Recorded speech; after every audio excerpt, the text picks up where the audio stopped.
accounting final exam වල volume 1 එකේ MCQ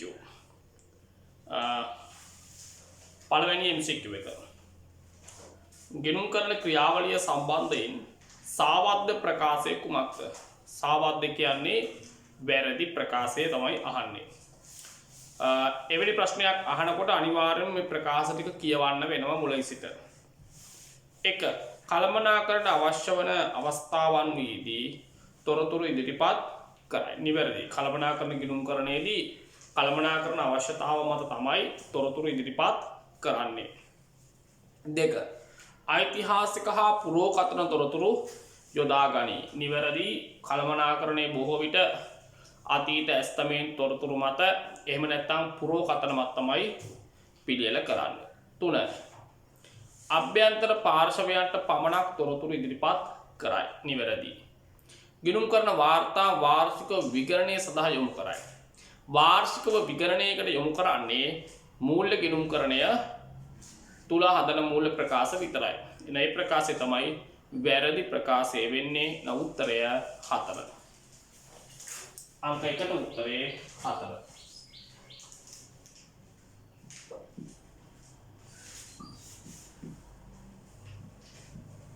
දෙක. පහත දක්වා ඇති එක් ගිණුම් කරන පරිසර සාධකවලට අදාළව එම සාධකවල විචල්‍යයන්ගේ නිවැරදි අනුපිළිවෙල වන්නේ ආර්ථික හා දේශපාලන පරිසරයට අදාළ වෙන්නේ D විනිමය අනුපාතය. ශිල්පීය සහ වෘත්තීය පරිසරයට අදාළ වෙනවා නව ගිණුම් කරන ප්‍රමිත LKS SLF RS වගේ ප්‍රමිත. නෛතික පරිසරයට අයිති වෙනවා 2007 අංක 7 කියන සමාගම් පනත B. සමාජ හා සංස්කෘතික පරිසරයට අයිති වෙනවා ජන සංඛ්‍යාව.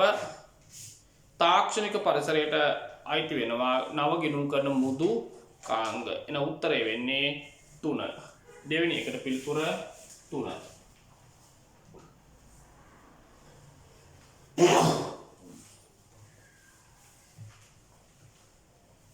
4, 5, 6 ප්‍රශ්න වලට පිළිතුරු සපයද්දී මේ දීලා තියෙන තොරතුරු පාවිච්චි කරන්න.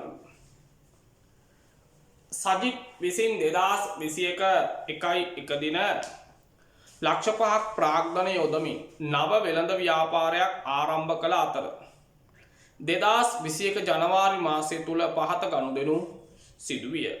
ඔන්න ගණන් ටිකක් දෙනවා. අපෙන් අහනවා පළවෙනි ප්‍රශ්නය. මේ වගේ ප්‍රශ්නයක් අහනකොට මේ ගණන් ටික කියවන්න යන්න එපා ළමයි. අමතර කාලයක් යනවා. හැම වෙලේම 4, 5, 6 කියන ප්‍රශ්න සියල්ලටම මේ තොරතුරු ටික තමයි අදාළ වෙන්නේ. ඒතකොට කෙලින්ම 4, 5, 6 3, 4, 5, 6 කියන ප්‍රශ්න ටික ටක් ගාලා කියවන්න. මොකක්ද මේ ප්‍රශ්نين අහන්නේ? ඊට පස්සේ ඒකට අදාළ වන විදියට මේ තොරතුරු ටික ගන්න එකින් එකට කරන්න ගියොත් ඔයා අනවශ්‍ය ලෙස කාලය නාස්ති කරනවා. 3 වෙනි එකෙන් අහන්නේ මූලාශ්‍ර ලේඛන. 4 වෙනි එකෙන් අහන්නේ 1/6 වෙනිදා ගනුදෙනුවේ නිවැරදි දිත්ත සටහන. 5 වෙනි ගනුදෙනුවෙන් අහන්නේ වත්කම් වගකීම් හිමිකම් වල අවසාන ප්‍රතිඵලය. 6 වෙනි එකෙන් අහන්නේ ලාභයට වන බල පෑම. එහෙනම් මූලාශ්‍ර ලේඛන සහ අපිට ඉක්මනින් උත්තර ලියන්න පුළුවන්. හැබැයි 4යි 5යි ගණනය කිරීමක් 4, 5, 6 ගණනය කිරීමක් තියෙනවා. ඒ ගණනය කිරීම පහසු වෙනවා 5 වෙනි ප්‍රශ්නයේ පිළිතුර ලියාගෙන යනවා නම්. ඒතර වත්කම් වගකීම් හිමිකම් වල අවසාන ප්‍රතිඵලය අහනවා. එන මුලින් අපි ඒක ලියාගමු මෙහෙම. වත්කම් වගකීම් හිමිකම්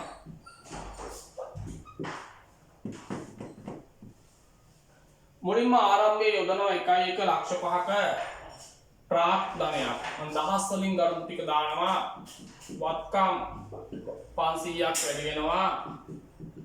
හිමිකම් 500ක් වැඩි වෙනවා. 1.1 භාණ්ඩ අත්පිට ගන්නවා 80ක්. එතකොට වත්කම් ධන 80යි නැවත වත්කම් ඍණ 80යි. එතකොට මෙතනට අදාළ වන භාණ්ඩ අත්පිට ගැනීමක් කරනකොට මුදල් ගෙවනවා. එතකොට මෙතනට අයිති වෙනවා ගෙවීම් වවුචරය. මම ඕන එකක් ලියනවා. එතකොට අපිට හඳුනා ගන්න ලේසියිනේ. ගෙවීම් වවුචරය. හරි. ඊළඟට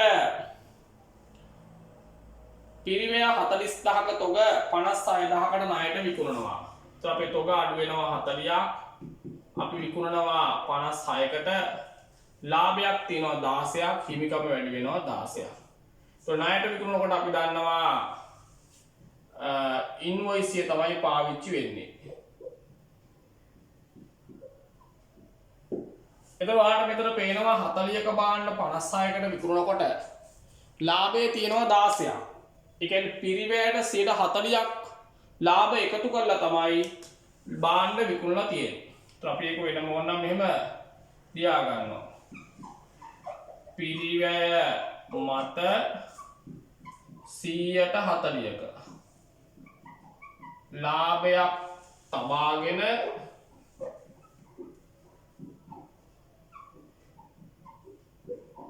භාණ්ඩ විකුණයි. මොකද 40ට 140ක් කියලා කියන්නේ කීයද? 16යි. 40ට 16ක් එකතු කරාම කීයද? 56යි. ඒක අපිට ඕන වෙන්නත් පුළුවන්, නැති වෙන්නත් පුළුවන්. හැබැයි අපි ඒක දැනගෙන ඉන්න ඕන. 1.15 110ක වට්ටමක් ලබා දීමෙන් පසුව ණයගැතියන්ගෙන් මුදල් සම්පූර්ණයෙන් ගත්තා. අයිට කලින් 1.6 වෙනිදා තියෙනවා ණයට විකුණන භාණ්ඩ වලින් 5000ක තොග ආපසු එවනවා. එන එවන භාණ්ඩවල පිරිවැය 5යි. දැන් මේක හොයාගන්න ඕන ළමයි විකුණුම් වටිනාකම කීයද කියලා. එහෙනම් අපි ඒක පෙරවැඩකින් මම මෙහෙම හොයනවා. ආපසු එවුම් 5 කියන්නේ පිරිවැය. සූත්‍රය හැදෙන්නේ කොහොමද? පිරිවැය මත 140යි. එහෙනම් පිරිවැය කියන්නේ 100යි, ලාභය 40යි, විකුණුම් මිල 140යි. එතකොට මේ 5 කියන්නේ පිරිවැය නම් සමාන වෙන්නේ 100ට. අපට ඕන විකුණුම් වටිනාකම හොයන්න වැඩි කරනවා 140ෙන්. එතකොට 5 100ෙන් බෙදලා 140ෙන් වැඩි කරාම අපිට ලැබෙනවා 7ක්. එතකොට ආපසු එවුම් වල තිබෙන විකුණුම් වටිනාකම වෙන්නේ 7යි. එහෙනම් ආපසු එවනකොට අපේ තොග වැඩි වුණා පිරිවැයෙන් 5ක්, ණය ගැතුවේ වැඩි වෙනවා 7ක්. එහෙනම් අපිට එක පාඩුවක් තියෙනවා, හිමිකම අඩු වෙනවා 2ක්. එතකොට මේකට අදාළ මූලාශ්‍ර වෙන්නේ බැරපත. මූලාශ්‍රය වෙන්නේ බැරපත. 1.15 ණයගැතියන් විසින් සම්පූර්ණයෙන්ම ඒ මුදල පියවනවලු. දැන් ණයගැතියෝ අපිට කොච්චර දෙන්න තියෙන්නේ? අපි කලින් 56කට වික්කා, එයා 7ක් රිටර්න් කරා. තව එයා දෙන්න තියෙන 49. ඒතකොට ණයගැතියෝ 49ක් අඩු වෙනවා. හැබැයි 49 දෙන්නේ 110ක් අඩු කරලා. 49ට 110ක් කියන්නේ 4.9යි. එහෙනම් 49න් 4.9ක් අඩු වුණාට පස්සේ උත්තරය 44.1යි. එහෙනම් අපිට මුදල් ලැබෙනවා 44.1ක්. දුන් වට්ටම කියන්නේ වියදමක්, හිමිකම අඩු වෙනවා 4.9ක්. මෙතන මුදල් ලැබීමක් නිසා ලියවිල්ල වෙන්නේ ලාදුපත. 1.31 මාසික ගොඩනැගිලි කුලිය 4ක් මුදලින් ගෙවනවා. එන වත්කම් අඩු වෙනවා 4ක්. වියදමක් නිසා හිමිකම් අඩු වෙනවා 4ක්. ඒකට අදාළ මූලාශ්‍ර ගෙවීමක්. එහෙනම් ගෙවීම් වවුචරය. එන අපිට සියලු ගනුදෙනු වලින් පසුව මේ වත්කම් තීරුව එකතු කරාම අපිට උත්තරය එනවා 505.1ක්. හිමිකම් තීරුවේ එකතුවක් වෙනවා 505.1ක්. දැන් අහන ඒවට උත්තර දෙන්න. මුලින්ම අහන්නේ අපෙන් මූලාශ්‍ර ලේඛන ටික පිළිවෙලින්. ඉතින් ගෙවීම් වවුචරය ඉන්වොයිසිය බැරපත ලදුපත ගෙවීම් වවුචරය උත්තරය 2. තුන්වෙනි එකට උත්තරේ 2. 4. හතරවෙනි ප්‍රශ්නෙන් අහන්නේ ඊයත 1.6 වෙනිදා වෙච්ච ගනුදෙනුවට අදාළ නිවැරදි දිත්ත සටහන. එතන 1.6 වෙනිදා කියන්නේ භාණ්ඩ ආපසු එවීමක්. ආපසු එවුම් වල වටිනාකම තිබුණේ විකුණු වටිනාකම 7යි. එන ආපසු එවුම් හර වෙනවා 7ක්. ණය ගතියන් බැර වෙනවා 7ක්. උත්තරය 4. 5. සමීකරණයේ අවසාන ශුද්ධ බලපෑම වත්කම් 505.1යි හිමිකම් 505.1යි ඒ කියන්නේ 5,51,100යි උත්තරය 5. 6. ලාභයට වෙච්ච බලපෑම ඉතින් ආරම්භයේ හිමිකම ආරම්භයේ තිබ්බ හිමිකම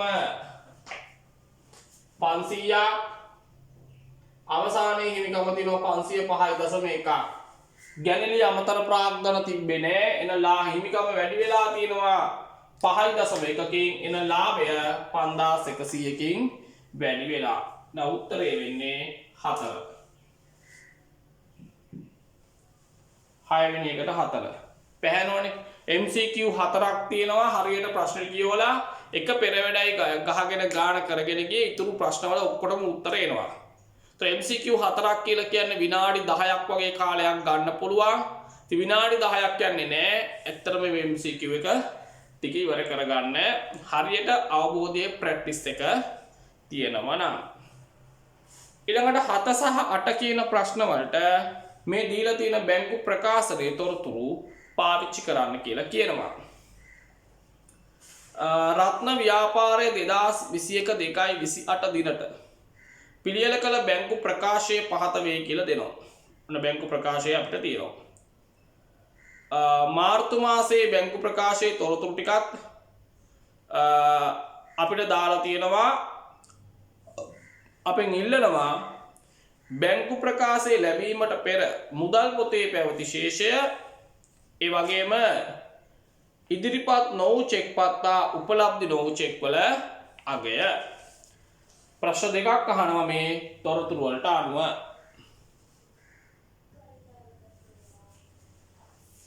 මුදල් පොතේ පැවති ශේෂය අපිට සරලවම ගන්න පුළුවන්.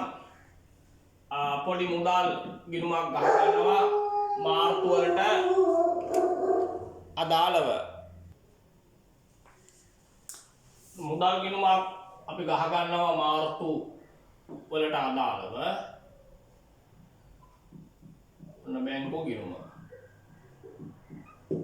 අපිට ලබා දෙනවා පෙබරවාරි වලට අදාළ වන බැංකු ප්‍රකාශනය සැසඳුම් ප්‍රකාශය. සැසඳුම් ප්‍රකාශයේ ආරම්භයේ තියෙන සංශෝධිත මුදල් ශේෂය. ඒතර පෙබරවාරි මාසේ 28 වෙනිදා ශේෂය තමයි මාර්තු මාසේ ආරම්භක ශේෂය බවට පත් වෙන්නේ. ඒතර ආරම්භක ශේෂය දානවා 120යි. ඊළඟ ගානේ අවසාන ඡේදය ලබා දෙනවා මුදල් ගිණුමට අනුව අපි චෙක් තැන්පත් කරලා තියෙනවා 150ක්. එහෙනම් චෙක් කියලා හර කරනවා 150ක්. චෙක් නිකුත් කරලා තියෙනවා 170ක්. ඒක බැර කරනවා 170ක්. ඊට අමතරව බැංකු ප්‍රකාශනයේ ලබා දීලා තියෙන තොරතුරු යටතේ කියනවා මුදල් තැන්පත් කරලා තියෙනවා 180ක්. ඒ මුදල් කියන දේ ඒ මොහොතේම බැංකු ගිණුමට බැර වෙනවා. මේක හර කරා. අපි දන්නවා ව්‍යාපාරය හදන බැංකු ගිණුමේ වාර්තා වෙන්නේ ಜಾති 3යි.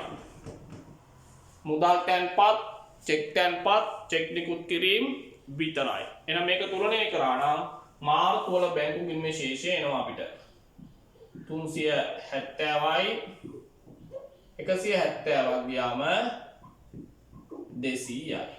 දැන් 7 වෙනි එකට උත්තරය වෙන්නේ 5. 8 වෙනි එකෙන් අහන්නේ ඉදිරිපත් නොවිච්ච ගානයි උපලබ්ධි නොවි චෙක්පත් ප්‍රමාණයයි. ඉදිරිපත් නොවු චෙක්. හරි සරල දෙයක් මේවා තියරි වල කියලා දීලා තියෙනවා.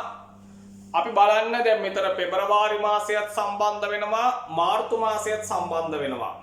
එතකොට ඔයා බලන්න ඕන මේ මාස දෙකේම කොච්චර චෙක්පත් අපි නිකුත් කරලා තියෙනවද? ඒතර පෙබරවාරි වල තියෙනවා නිකුත් ඉදිරිපත් නොවු චෙක්පත් තියෙනවා 40ක්. අපි මාර්තු වල චෙක්පත් නිකුත් කරා 170ක්. බැංකුව ගෙවීම් කරලා තියෙන ප්‍රමාණය බැංකු ප්‍රකාශනයේ පෙන්වනවා.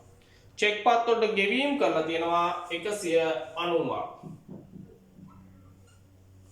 තොර 170යි 40යි 210යි 190ක් ගෙවලා තියෙනවා. එන නිකුත් ඉදිරිපත් නොවු චෙක් තියෙනවා 20ක්. ඊට පස්සේ බලමු තැන්පත් उपलब्धि නොවු චෙක්. තැන්පත් උපලබ්ධි නොවු චෙක්. පෙබරවාරි මාස සැසඳුමේ තියෙන උපලබ්ධි නොවු චෙක් 60ක්. මාර්තු වල අපි චෙක් තැන්පත් කරා 150ක්. බැංකුව ඔක්කොම චෙක්පත් සඳහා තැන්පත් කරලා තියෙන්නේ 180යි. 210යි 180ක් අඩු වුණාම උපලබ්ධි නොවු 30යි. එහෙනම් උත්තරේ වෙන්නේ 1. 8 වෙනි එකට උත්තරේ 1. 9 වන ප්‍රශ්නය. 9 වන ප්‍රශ්නය. සුළු මුදල් අග්‍රිම ක්‍රමය භාවිත කරන නිමල් ව්‍යාපාරය 2021 දින සුළු මුදල් භාරකරු සතුව රුපියල් 800ක් පැවති අතර එදින සුළු මුදල් අග්‍රිමය ප්‍රතිපූර්ණය කරන ලදී. 2021 ජනවාරි මාසයේ සුළු මුදල් ගෙවීම 5900යි භාරකරු සතුව තියනවලු 1100ක්. අපෙන් අහන්නේ අග්‍රිමය. ඉතින් අපි දන්නවා අග්‍රිමය සමාන වෙනවා කොහොමද? සුළු මුදල් භාරකරු වියදම් කළ මුදලට ඔහුගේ අත ඉතිරි මුදල එකතු වෙනවා. ඒතර 5900ට 1100ක් එකතු වුණාම 7000යි උත්තරය 3. සරල ප්‍රශ්නයක්.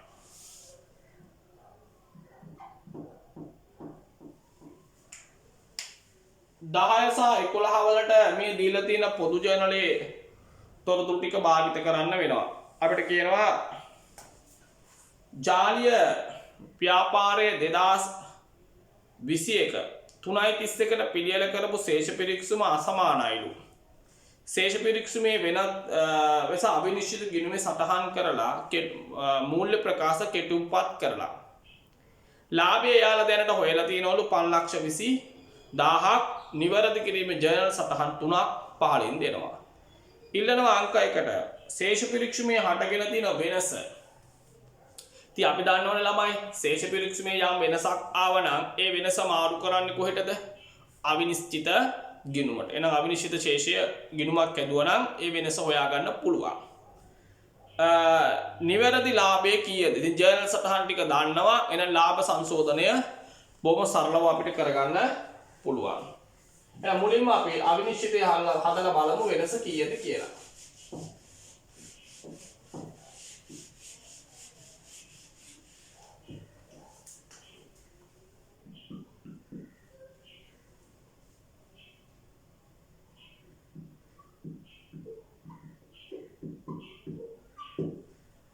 අවිනිශ්චිත මුලින්ම අවිනිශ්චිත හර වෙලා තියෙනවා විකුණුම් කියලා 50ක්. මම උඩ රෝල ඉඩ තියලා දත්ත දානවා.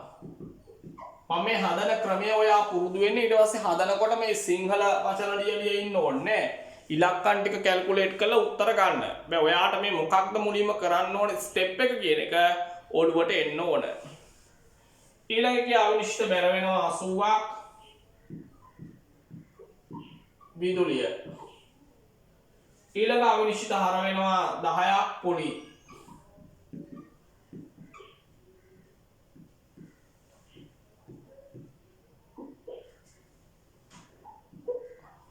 අසුවෙන් මේ 60ක් අඩු වුණාම 20යි. එන අවිනිශ්චිත ගිණුමේ ශේෂය තියෙන්නේ හරට 20යි. 20,000යි උත්තරය 2. 11 ගන්න නිවැරදි ලාභය. දැනට යාලා ගණනය කරපු ලාභය තියෙනවා.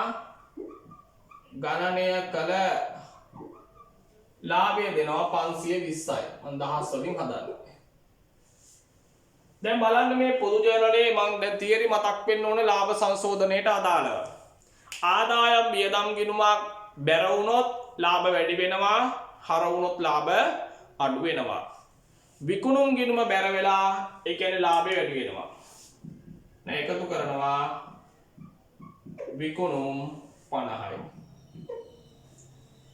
දෙවෙනි ගණනේ විදුලිය හර කියන්නේ වියදමක් හර වෙලා එන ලාභය අඩු වෙනවා. විදුලිය 80යි. පොලී වියදම් පොලී ආදායම් බැර එන එක ලාභේ එකතු වෙනවා. පොලී වියදම් පොලී ආදායම්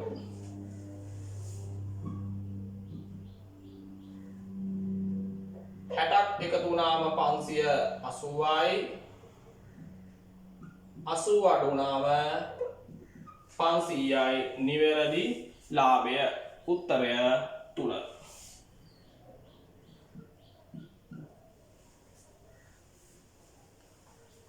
ලාභ පේනවනේ බොහොම සරලයි.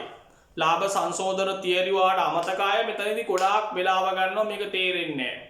එකතු කරන ඒවා අඩු කරනවා, අඩු කරන ඒවා එකතු වෙනවා. හරිද? නිකන් නිදි මරගාතේ ඇඳෙන්න නැගිටිනවා වගේ තමයි ඊට පස්සේ accounts හදාන්නේ. නිදි මරගාතේ ඇඳෙන්න නැගිට්ට මෙහෙමනේ. ඇඟේ තියෙනවා ගේ පුරාම තැන් තැන් වල හැලෙනවා. ඕක තමයි වෙන්නේ. accounts කරනකොට එහෙම බෑ අවබෝධයෙන් මීටරින් වැඩේ කරන්න ඕන. 12. පහත අවස්ථා අතරින් ගැළපුම් සංකල්පයට පදනම් නොවන අවස්ථාවක් වන්නේ අවසාන තොග ගැලපීම ගැලපුම් සංකල්පයට සම්බන්ධයි. බොහොම පැහැදිලිව කියනවා. මූල්‍ය තත්ත්ව ප්‍රකාශයේ ණයගැතියන් හඳුනා ගැනීම. ණයගැතිය හඳුනා ගන්න ළමයි උපචිත සංකල්පයට අනුව එන උත්තරය වෙන්නේ 2. ප්‍රතිපාදනයන් කරන්නේ ගැලපුමට, ක්ෂය කරන්නේ එක වියදමක් විතර වත්කම් භාවිත කරනවා ආදායම් විපීමේදී, හානි කරන අලාමත ඉඩ හැරීම ගැලපුම් සංකල්පයටත් අදාළයි. න උත්තරය වෙන්නේ 2. සංකල්පය හොඳින් පාඩම් කරලා ඒ උදාහරණ හොඳට මතක තියෙන්න ඕන. 13. උපජිත සංකල්පයේ යෙදෙන අවස්ථාවක් වන්නේ ණය හිමියන් හඳුනා ගැනීම උපජිත සංකල්පයට අදාළයි. මොකද ණයට ගැනුම්, ණයට විකුණුම් අපි ආදායම් වියදම් හඳුනා ගන්නවා. ඒ හරහා තමයි ණයගැති ණය හිමි නිර්මාණය වෙන්නේ. මූල්‍ය තත්ත්ව ප්‍රකාශයේ වත්කම් ජංගම නොවන හඳුනා ගන්නවා නැත. ඒක ඇයිලා අඛණ්ඩ පැවැත්ම. ණය ගැතියන් හඳුනා ගැනීම උපජිත සංකල්පයට අදාළයි. ඒ හාසි උත්තරය 4. 13 වෙනි එකට පිළිතුර 4.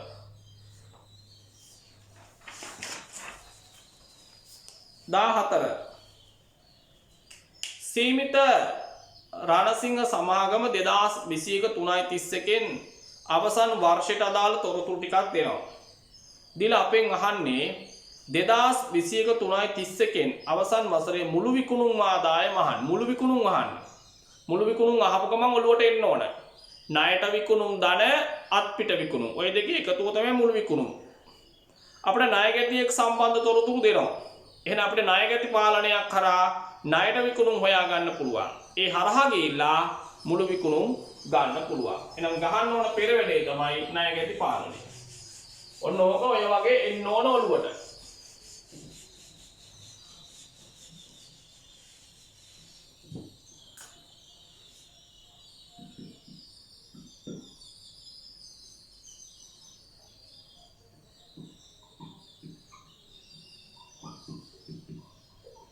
ණයගැති පාලන ආරම්භයේ ශේෂය තියෙනවා 100යි.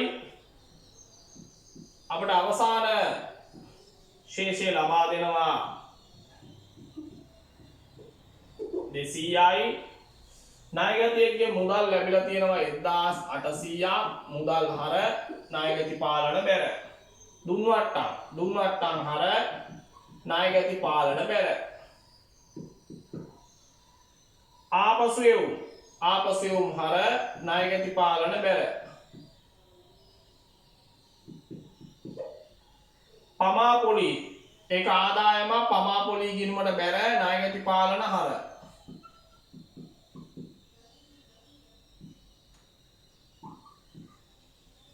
සමාගම් මුළු විකුණුම් 80 වලින් 80ක් ණයට.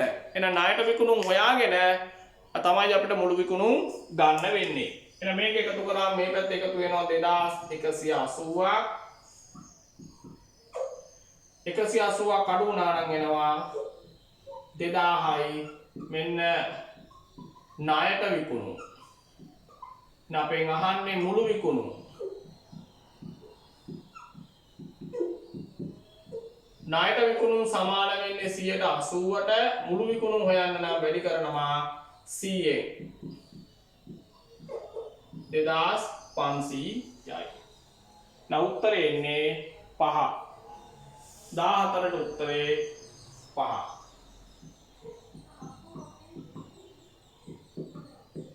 15 ප්‍රදීප් ව්‍යාපාරය 2021 3.31න් අවසන් වසරේ පහත තොරතුරු සපයා ඇත. ඒ තොරතුරු වලට අනුව කියනවා අවසන් වසරේ දලලාභය කීයද? එහෙනම් අපිට පොඩි වෙළඳ කිනුමක් හරහා ගිහිල්ලා දලලාභය හොයාගන්න පුළුවන්. අපිට මුලතොග අගතොග දෙනවා. විකුණුම් මිල මත 140ක ලාභාන්තිකයකුත් තියෙනවා කියලා කියනවා. එහෙනම් විකුණුම් පිරිවැය හොයාගෙන ඒකට ලාභාන්තිකය ආදේශ කරා නම් ඔබට දලලාභය ගන්න පුළුවන් බොහොම සරලව. එහෙනම් බලමු මුලින්ම විකුණුම් පිරිවැය හඳුනා ගන්න.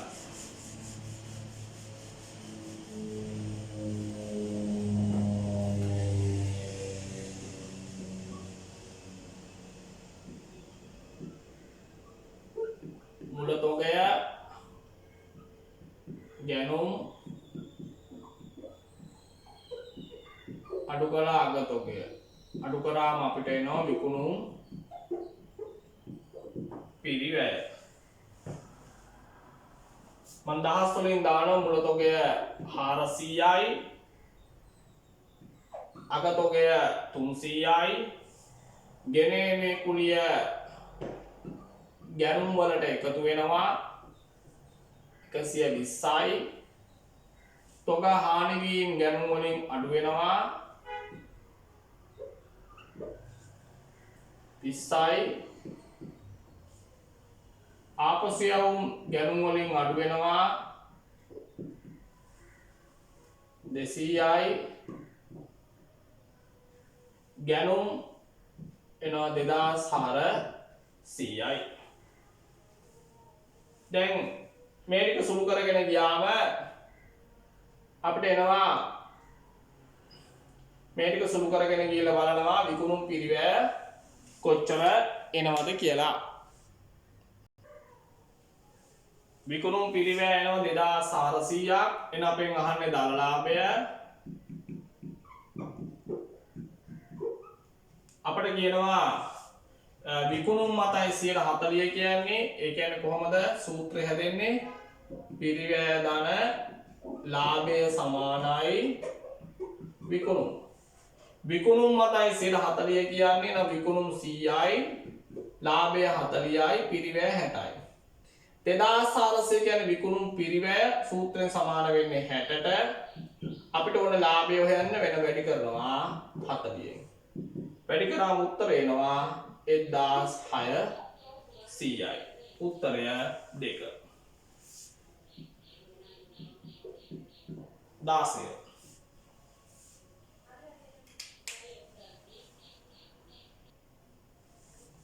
16 දිලෙනතරු ක්‍රීඩා සමාජයේ 2021 3.31න් අවසන් වසරේ පහත තොරතුරු උපුටාගෙන ඇත. තොරතුරු ටික දෙනවා.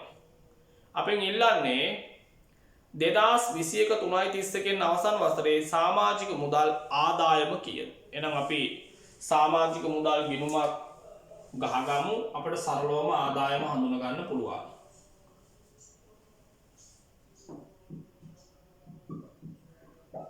සමාජික මුදල් ආදායම සමාජික මුදල් ගිණුම.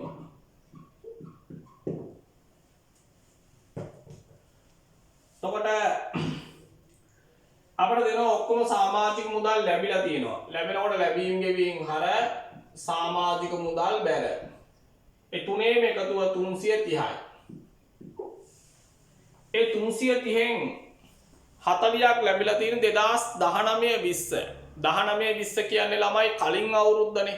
කලින් අවුරුද්දේදී මේ අවුරුද්දට හම්බ වෙනවා නම් ඒක අපිට වත්කමක්. හිඟ මුදලක් තමයි ලැබෙන්නේ. මේක අවත්කමක් නම් ආරම්භයේ හර ශේෂයේ විදියට ඇතුළට එන්න දාලා තියන්න 40. දැන් කෙනෙක්ට ප්‍රශ්නයක් වෙන්න පුළුවන් ඇයි මේ 40 අපි ඇතුළට වෙන්න දැම්මේ? ළමයි ගිය මාස අවුරුද්දේ සම්පූර්ණ හිඟ මුදලම මේ අවුරුද්දේ ලැබෙන්නේ නැති වෙන්න පුළුවන් නේ. ඒ හිඟ මුදලින් යම් ප්‍රමාණයක් වෙන්න පුළුවන් ලැබෙන්නේ. ඒකයි ඇතුළට එන්න දැම්මේ මුළු ගාන හොයාගන්න ඕන හින්දා. 2020-21කට ලැබිලා තියෙන මුදල ඒක ප්‍රශ්නයක් නෑ. අපි මේ හදන අවුරුද්ද. හැබැයි 21ේදී 22කට ලැබිලා තියෙනවා 30ක්. මේ අවුරුද්දේ සල්ලි ලැබිලා තියෙනවා ඊළඟ අවුරුද්දට. දැන් ඊළඟ අවුරුද්දට ලැබෙන දේවල් ආයතනයේට වගකීම කලින් ලැබිලා. එහෙනම් සමාජික මුදල් ගිණුමේ හර පැත්තෙන් පාගේ කියලා දානවා 30යි. ඒක තමයි බැර පැත්තෙන් ඊගේ කියලා එන්නේ 30යි. 2024 කියලා කියන අවුරුද්දේ මුල කලින් ලැබිලා තියෙනවා සමාජික මුදල් 20ක්. එහෙනම් වසර මුල කලින් ලද කියන්නේ වගකීම 20යි. ලැබිය යුතු සමාජික මුදල් 50ක් තියෙනවා. අන්න ආරම්භයේ ලැබිය යුතු ගාණ 50යිලු. එහෙනම් මෙතන 40යි. එහෙනම් ලැබිය යුතු ගාණ 40ට තව 10ක් එකතු වුණාම 50යි. කියන්නේ ආරම්භයේ හිඟ තිබිලා තියෙනවා 50ක්. හැබැයි ලැබිලා තිබ්බේ 40යි. තව 10ක් ගිය අවුරුද්දට අදාළව හිඟ තියෙනවා. 2020-21 වසර සඳහා ලැබිය යුතු සමාජික 60යි. ඒතර 2021ට විතරක් ලැබෙන්න තියෙන 60ක්. ඒ 60යි කලින් අවුරුද්දේ තව තියෙනවා කියද්ද 10ක්. එන වසර අගවෙද්දී ඔක්කොම හිඟ තියෙනවා 70ක්. ඒ 70 ආවේ මේ වසරට අදාළව 60යි කලින් අවුරුද්දේ හිඟ 10යි. ඒ සුළු කරාම 420යි 420න් 70ක් අඩු වුණාම 80ක් අඩු වුණාම 340යි. මෙන්න ආදායම් හා වියදම් ගිණුමට යන ගාන. එන සමාජික මුදල් ආදායම වෙන්නේ 3,40,000යි උත්තරය 2. 17 18 19 කියන ප්‍රශ්න තුනටම මේ දීලා තියෙන තොරතුරු ගන්න කියලායි කියන්නේ. හවුල් ව්‍යාපාර සම්බන්ධව තමයි තිබෙන්නේ. බලන්න අහලා තියෙන තොරතුරු මොනවද කියලා. ඊළඟේ 17න් අහන්නේ ලාභය කීයද? ඉතින් අපි දන්නවනේ ළමයි. හවුල් ව්‍යාපාරයක ලාභය හොයන්න පුළුවන් කොහොමද? විසර්ජනයේට වැටෙන ටිකේ එකතුව. හවුල් වේතන, ප්‍රාග්ධන පොලි, ලාභ කොටස්. කීර්තිනාම ගැලපීමකින් හිමිකමට වෙච්ච බලපෑම හවුල් ව්‍යාපාරයේ හිමිකම ඒ කියන්නේ ප්‍රාග්ධන ගිණුම් වල එකතුවයි ජංගම ගිණුම් වල එකතුවයි. එහෙනම් අපිට බොහොම සරලවම ජංගම ගිණුමයි ප්‍රාග්ධන ගිණුමයි ගහගත්තා නම් දේශීය මේ වැඩේ කරගන්න පුළුවන්. ඊට කලින් බලමු මේ තොරතුරු අනුව බදවා ගැනීම විශ්‍රාමයන් සම්බන්ධව තොරතුරු තියෙනවද කියලා.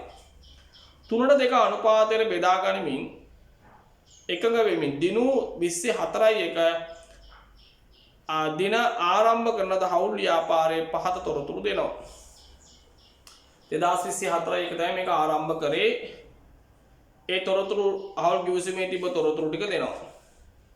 දීලා අන්තිමේට කියනවා 2021 3:31 විනු නව හවුල් කරුවෙකුට බැඳෙනවා. ඒතර විනු වෙන්නේ අවුරුද්දේ අග. එන අවුරුද්දේ අග එනවා නම් එයාට ජංගම ගිණුම හදන්නේ නැහැ. අපි ජංගම ගිණුම හදන්නේ නැහැ ඉන්න දෙන්නට විතරයි. එහෙනම් ජංගම ප්‍රාග්ධන රූල් කරගත්තා නම් ඉතා පහසුවෙන් උත්තර ගන්න පුළුවන්.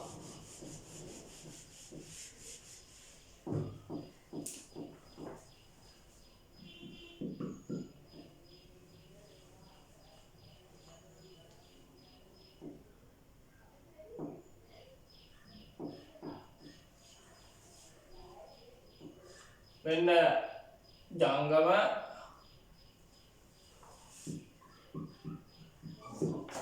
ජංගම ගිණුමට අදාළව ඉන්නේ අණු හා දිනු AD ප්‍රාග්ධන ඒක තුන් දෙනාටම ගන්න ඕන.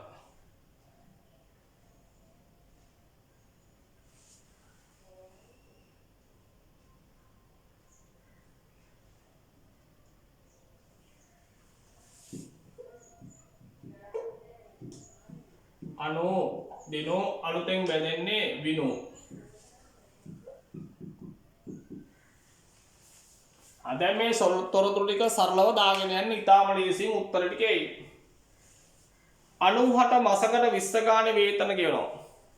ඒතර මාසෙකට 20 ගානේ වේතන ගෙවනවා 90ට. මාසෙට 90ට විතරයි නෑ ජංගම ගිණුමට බැර කරනවා.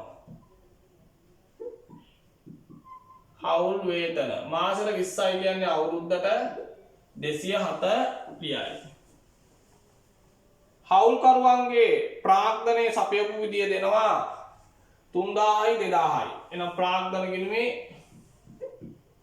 බැර පැත්තේ දානවා මුදල් අලුතෙන් ආරම්භ කරේ 3000යි 2000යි. ගැණිලි කරනකොට හිමිකම අඩු වෙනවා. ඒක ජංගම ගිණුමට හර 60යි 40යි. ජංගම ගිණුම් වල අවසාන ශේෂ දෙනවා. හොඳට දින බලන්න ඕන. ගොඩක් අයට දින තමයි පේන්නේ නැත්තේ පේපර් එකේදී.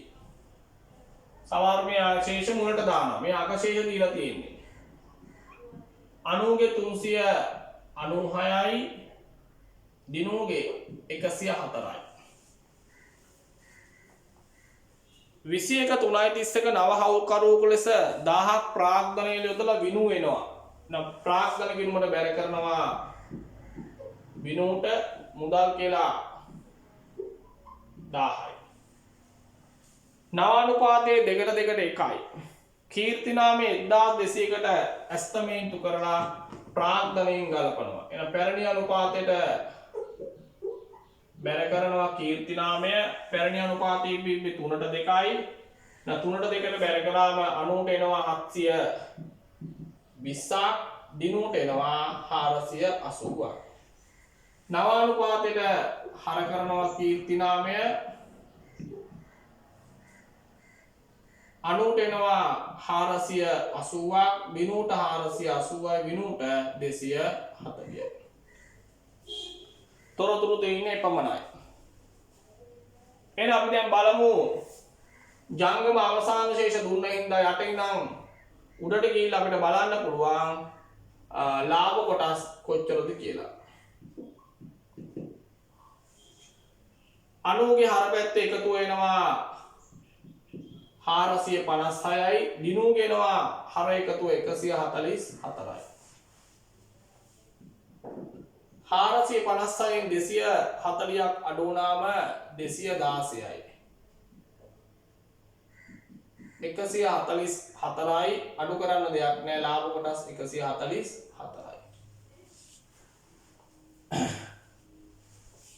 ප්‍රාග්ධන ගිණුමේ අවසාන උත්තර එකතු කරලා තියෙනවා. මොකද අපිට අවසාන උත්තරයට ඒක ඕන වෙනවා. 3720යි 2480යි 1000යි.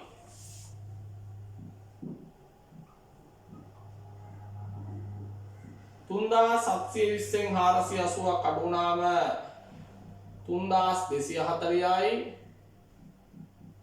2480න් 480ක් අඩු වුණාම 2000යි. 10න් 240ක් අඩු වුණාම 760යි. දැන් අහන ඕන ප්‍රශ්නයකට උත්තර ලියන්න පුළුවන්. මුලින්ම අහන්නේ හවුල් ව්‍යාපාරයේ උපයලා තිබෙන ලාභය.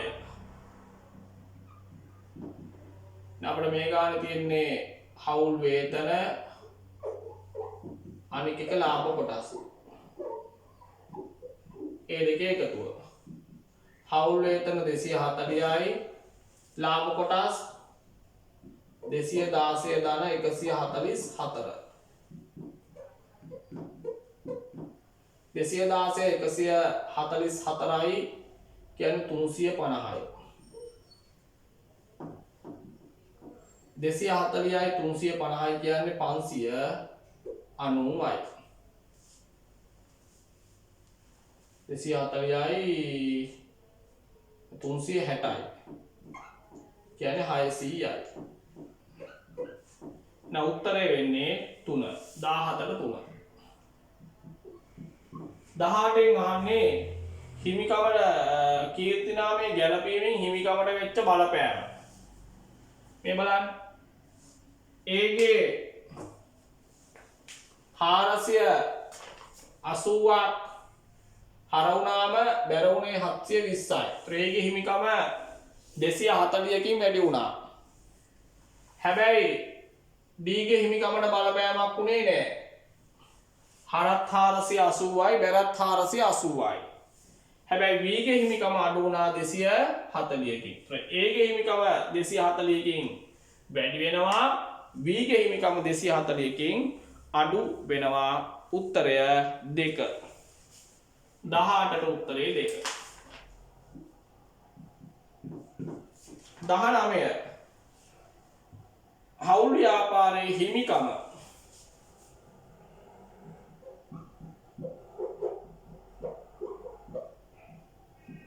මුලින්ම ප්‍රාග්ධන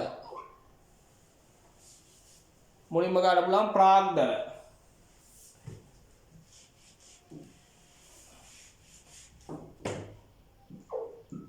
හවුල් ව්‍යාපාරයේ හිමිකම ප්‍රාග්ධන 3240 ධන 2000 ධන 760 ජංගම 396 ධන 144. තර මේ ටික එකතු වෙනවා 6000ක්. ජංගම එකතුව 500යි. හිමිකම 6500යි. උත්තරය 4. පේනවනේ. මේ පෙරවැඩේ ගහගත්ත නම් ඊටාම ලේසියෙන් උත්තර ටික ගන්න පුළුවන් නේ. කම්මැලි වෙන්න බෑ.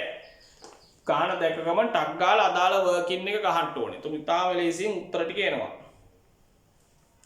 20 මූල්‍ය වාර්තා කරන සංකල්පනාත්මක රාමුවට අනුව මූල්‍ය ප්‍රකාශ පිළියෙල කරද්දී පදනම් වන උපකල්පනය අකණ්ඩ පැවැත්ම. උත්තරය 2.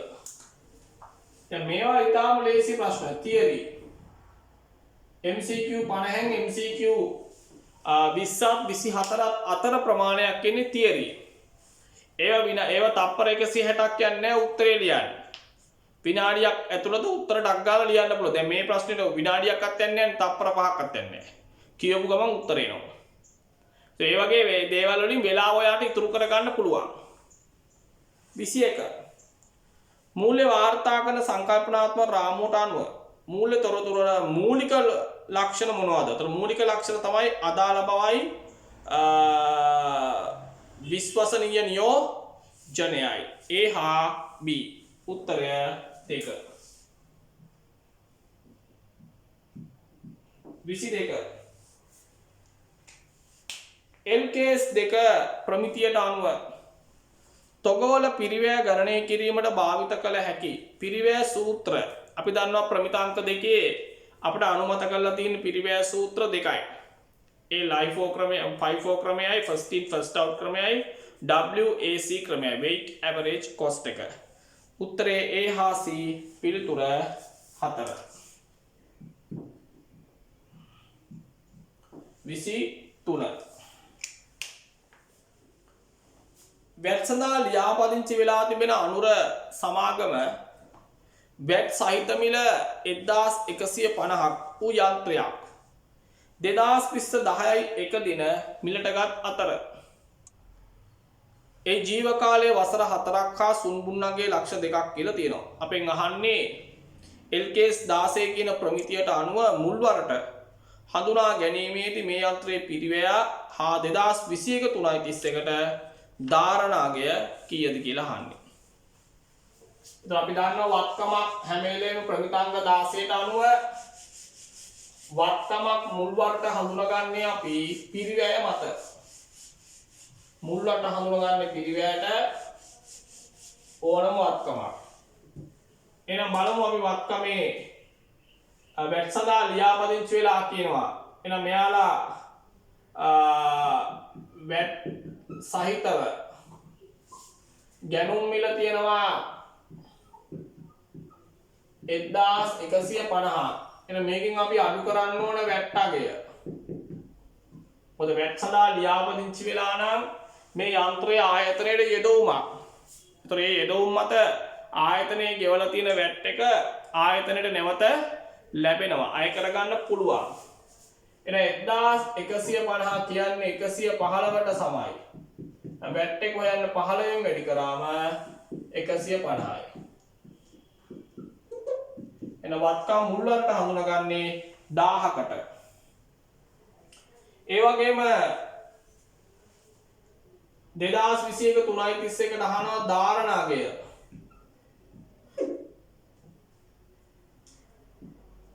එහෙනම් ධාරණාගය ගන්නකොට පිරිවැයෙන් අඩු කරන්න ඕන සමුච්චිත ෂය. එහෙනම් සමුච්චය ගන්න ඕන පිරිවැය 1000යි. සුන්බුන්නගේ තියෙනවා 200ක්. පළදායි ජීව කාලයේ වසර 4යි. 4න් බෙදෙනවා.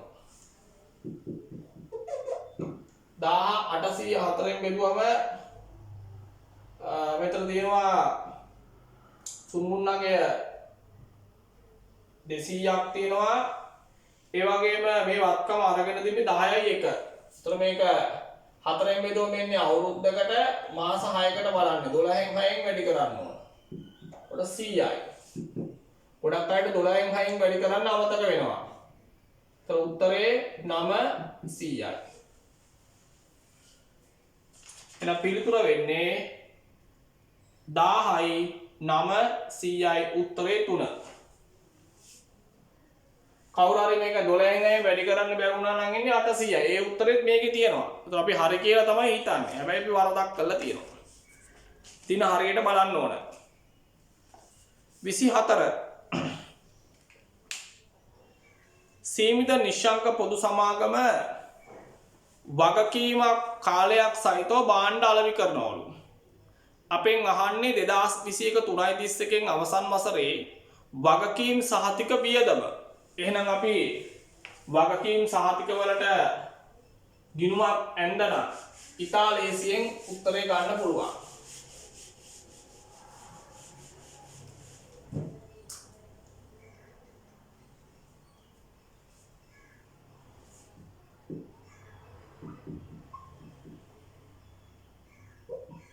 වගකීම් සහතික 2024 වගකීම් සහතික ප්‍රතිපාදනයක් තියෙන 900ක. මේක බැර කරා 900යි. 21 3:31 අවසන් වසර සඳහා වගකීම් සහතික වෙනුවෙන් අපි ගෙවලා තියෙනවා 500ක්. මේක මුදල් බැර වගකීම් සහතික හර කරනවා මුදල් කියලා 500ක්. අවසාන වසරට අපි වෙන් කරන්න ඕන 800ක්.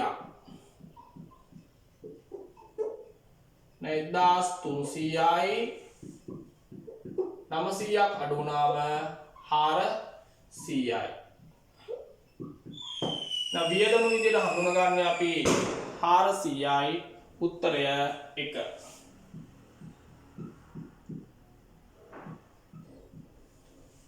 විසිපහ සමාගමක සිදුවෙච්ච පහත ගනුදෙනු මගින් හිමිකම වැඩිවීමට බලපාන ගනුදෙනුව වන්නේ හිමිකම වැඩිවීමට අහන්නේ. හිමිකම් නිකුතුවක් කරාම අවතරයට මුදල් ගලා එනවා හිමිකම වැඩි වෙනවා. ඉඩම් ප්‍රථම වර්ග ප්‍රත්‍යාකරණයෙන් අතිරික්තයක් කාම ප්‍රත්‍යාකරණ සංචිතයක් ඇති වෙනවා හිමිකම වැඩි වෙනවා. සංචිත ප්‍රාග්ධනත කරාම හිමිකමට බලපෑමක් නැහැ. මොකද එක පැත්තකින් සංචිත කියන හිමිකම අඩු වෙලා ප්‍රකාශිත ප්‍රාග්ධන කියන හිමිකම වැඩි වෙනවා. හිමිකම අඩුත් වෙනවා වැඩිත් වෙනවා ඒක ගන්න බෑ. ලාභාංශ ගෙවීම කරනකොට රඳවාගත් ඉපයුම් අඩු වෙනවා හිමිකම අඩු වීමටයි ඒක බලපාන්නේ. හිමිකම වැඩි වෙන්නේ නම් A හා B උත්තරේ 1. එහෙනම් ෆයිනල් එක්සෑම් වොලියුම් 1 එකේ MCQ පළවන 25 පිළිතුරු විවරණය අවසන් වෙනවා මෙතනින්. MCQ 25ක් සඳහා ඔන්න අපි පිළිතුරු විවරණය පැහැදිලි කරා.